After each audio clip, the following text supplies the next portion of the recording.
Steph Grasso, Migrant Sea, the multimedia documentary, is premiering at Slamdance. This is a very unique documentary. Not only does it highlight these various stories of different African migrants who traveled to Europe in hopes of a better life, but you present it in a number of ways: essay form, audio podcast form, of course, video form, even VR form. So, Steph, I got to ask you first, what drew you to this specific topic and what led you to presenting it in such a unique way? Yeah, so I am half French, half Italian, born and raised in Canada. And for this reason, I spent a lot of my childhood in Europe, namely in Italy. I spent like months out of every year in Italy. And the one thing that I noticed growing up as a kid and as a teenager, for me, it was really, really normal to hear these stories of groups of African migrants crossing over by boat from Northern Africa to Italy. We would see coverage of this pretty routinely, search and rescue operations, a lot of disasters, a lot of people dying. But in Italy, it was like it was pretty normal. And also during the 2000s, growing up, I also saw sort of like the makeup of Italy change significantly, like the ethnic makeup, which was a very homogenous, like white society during the 90s and 2000s, I would say.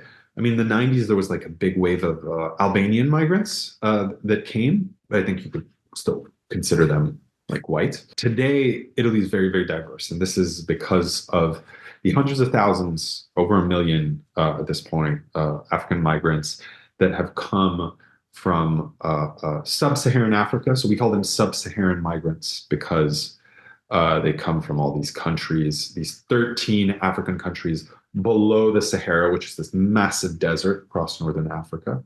So they have to do is they have to cross the desert first, which is super deadly, and then reach northern Africa, which is also super dangerous, and then namely Libya, and then they cross over.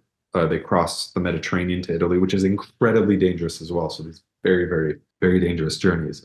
So I grew up hearing about the crossings, but it was pretty of note that in terms of the international media coverage, I didn't hear much about it. Obviously, there's like exceptions. It's like I'm not making a blanket statement, but broadly speaking, wasn't that big of a deal. This all changed in 2014 and 2015 in a pretty sort of like notable way, and I had a few issues with it, which is from where the project grew out of. So in 2014 or 2015, in 2015, if your young viewers don't remember this, what happened is that this is like when the Syrian civil war escalated to a point where about 1 million Syrian refugees, not to mention the Afghan and Iraqi refugees, also fleeing because there was like conflict with ISIL brewing at the time as well. They crossed over from Syria and Lebanon over to Greece with these boats, and also through the Balkans. So it was a big deal. This became particularly there was a lot of media attention to that, and because that was happening, and there was a surge also in crossings from Libya to Italy with African migrants. Sort of the broad media coverage sort of dubbed this as the Mediterranean migrant crisis, because you had a lot of migrants coming in from both directions. I thought this was problematic, to say the least, because in a way it was like the world's first sort of introduction, like mass introduction to African migrants, and basically they were the media coverage tended to sort of combine both coverages and sort of create the impression that they were both sort of part of the same issue. But in fact, it's like two different complete sets of populations crossing the Mediterranean for completely different reasons with completely different contexts. Like the Syrians and Afghans and Iraqis, a lot of them aren't migrants, they're refugees. So they're fleeing conflicts. And a lot of interviews that you'll hear, but many of them say as much. They say it's like, well, I'm fleeing conflicts. I would love to be in my country. I would like to go back if things stabilize, but that's it. I'm being pushed out. Whereas there's a lot of refugees also coming from Africa, but many of them are migrants. So they intend to permanently move to Europe, searching for like a better, more stable life. And the important part is that their countries of origin, it's like 13 different countries, more technically, but like let's say 13 main countries under the Sahara, both in Eastern and Western Africa. And like each country has its own set of issues, all these different regions with all these different ethnic groups. So like there's so many different reasons. It's not just conflicts. It's climate change. There's social issues. Yeah, there's conflict too. There's political issues. It's across the spectrum. So hundreds of thousands, millions have made the journey. Over 1 million survived the journey. Countless have lost their lives, both in the Sahara and the Mediterranean. And yeah, the thing that really stood out to me with the coverage is that and the big problem that led to the creation of Migrant Sea is, despite a lot of good intentions in many respects, and I don't think the media were doing anything like deliberately wrong here, is that the coverage really focused on the search and rescue operations in the Mediterranean, like rescuing the boats. And this is a problem in a few ways. First off, it tended to sort of view the search and rescue operations from a European perspective, from a European lens. So it was really like from the inside of Europe looking outwards, and sort of call it like Fortress Europe, right? So it showed the search and rescue operations and at such an alarming rate with such huge populations that it sort of ended up portraying them as like these black suffering masses of Africans sort of desperately trying to reach Europe and being saved by white people. And it ended up dehumanizing them. And I found that it really disturbing that I wasn't hearing African voices talking about their stories, why they left, or even hearing much about what their lives were in Europe after they arrived. I'm not making blanket statements. There's a lot of good media organizations that have done stories like this, but the broad narrative was really just portraying it like that. And in Canada, I grew up like within a Haitian community. I've got a lot of African friends, some of them who came over to Canada as refugees as well. And so it was really, really like of striking that we weren't hearing Black African voices in the sort of portrayal of this whole narrative. Also, by that point, I'd been working with NGOs, making NGO documentaries for several years. And I'd sort of developed this kind of sensibility, because with NGOs, for all their good intentions, a lot of the time, it's like the point is that they have to like raise funds. So it's like, you go there, we have this person, you do the interview, you put something together, and like, you're like, boom, this is their story, right? Well, I quickly sort of felt unease with that. And I've always really firmly held to the belief that if we're going to make a film about someone's story, it needs to be done like collaboratively, and that they have to have some agency and some like creative input, so that we not only like sort of put a video that tells their story, but that we make sure that it expresses who they are and expresses their intent as authentically as possible. So I'd been doing that on human rights documentaries before that, in like Bangladesh with the Rohingya and with the and in like southern Thailand, America. And yeah, so I'd done that several times. So it sort of like naturally transitioned into Migrant Sea, and also into my concerns about like, well, what kinds of stories were being put out there. And finally, like, I married a human rights lawyer, and she was specifically focused on that. So she brought that to my attention on top of it. And she's the one who gave me the idea. She's like, why don't you do this? Like, we're not hearing about this. You should do it.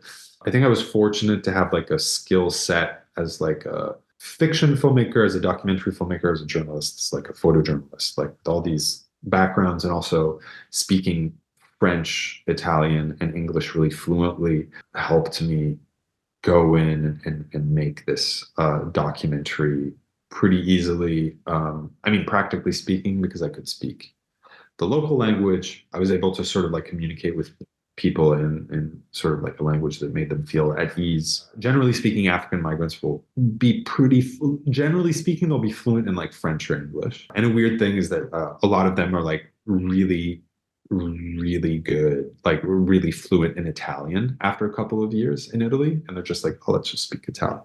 Because in group homes, they have to, well, in reception centers, they often have to like live together, but because 13 different countries, people have their own dialects, people don't speak the same language, but everybody has to learn Italian at the same time. So you have these reception centers with all these different African migrants, but everybody's speaking Italian to each other because it's the one language they have in common.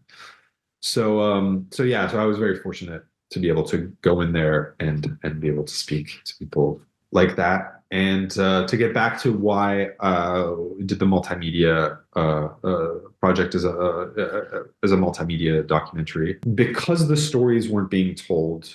I wanted to make something as freely and easily available as possible. So I wanted it to be an easy to access website, and understanding that people have suffered from a lot of compassion fatigue, like the pretty brutal stories. And I wanted to sort of tell things differently. I wanted to make it as easy as possible for the audience to experience it in the way that they want. So no matter if you're on your computer or on your iPhone, on your iPad, or however you sort of like feel like experiencing a story, there's an option for it on the website. We have audio documentaries, so like walk around, you can listen to audio documentary, photo documentaries, video documentaries, VR documentaries. Got articles like first-person essays where people tell about their more complete journeys, multimedia elements. We've got interactive maps, more like creative essays and stuff like that. So really to like give people a lot of options to be able to experience it the way that they want. They can jump from one story to the other. So the broad Migrant Sea documentary is about the issue, but it's also about the individual stories. And so there's these mini documentaries within that, and that's sort of what makes the bigger the bigger piece, basically. So lots of individual stories in a lot of different and yeah, you can sort of explore the website and explore these stories however you want. And it works on your phone as well, which is dope, which is cool. This is extremely museum ready. This is super educational. Yes, I'm sure it'll do great on the film festival circuit. So I'm assuming when you put this all together, that was kind of like a long-term goal, right? To get this into schools, to universities, to museums as well. So these stories can live on. The schools thing I hadn't even thought about. Incidentally, this came into being while I was doing a master's in digital journalism. So it actually, it's related in that respect. But for exhibits, yeah, that's definitely something that I had in mind. Like I said, we still have a lot of stories to keep putting together, but there's definitely yes, I have proposed this project as an installation. I have like the maps and the overhead designs, and there is a version of this project that's more experiential, that's for sure. I would really, really like to have like a physical exhibit with this, like where you could like see the photos, have VR headsets, and have a screen in the room, and be able to sort of explore things a little bit more physically as well. And that's definitely something that I'm proposing around to festivals. And you make a good point. I should also propose it to galleries and museums. But ultimately, I always had the intention of putting it on the website because I think it's absurd if the purpose of the project is to create awareness, it needs to be as easily available as possible. And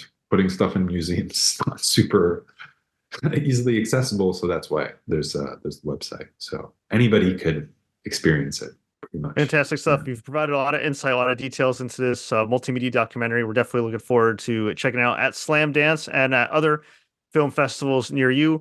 For anybody that's not convinced already, why should they check out Migrant Sea, and what do you hope that people take away from this documentary? Watch Migrant Sea if you want to like really understand who these people are and aren't afraid of like emotionally connecting with like the stories of migrants and sort of discovering how much more complex and maybe even more put together than we are, sort of seeing them differently. And migration, I always say this, migration, I think, is like, it's one of the most important narratives, one of the most important stories of our lifetimes. It's not going to stop. It's becoming like increasingly more discussed and talked about, and we're no matter the country that we're in, it's going to, namely in terms of Western countries like the United States, like in Europe and in lots of countries in Asia, it's becoming like more and more significant. So if you want to sort of like touch with this general story of migration on an emotion level and sort of try to get to understand people and hear their stories and their voices as told by them, please go visit Migrant Sea. And what I want the project to achieve is pretty much that. I think there's a lot of noise, and a lot of stories sort of tend to forget integrating migrants and refugees into the stories being told about them. Their journeys are often made political, and that's sort of what dominates coverage. So they're talked about, but it's like, where are their voices in that? And I'm really, I feel like honored to have had so many people open up to me and share their stories. And I'm excited for anybody willing to sort of like experience them as well, because they're incredible stories, and these people are just incredible survivors. And it's really important to me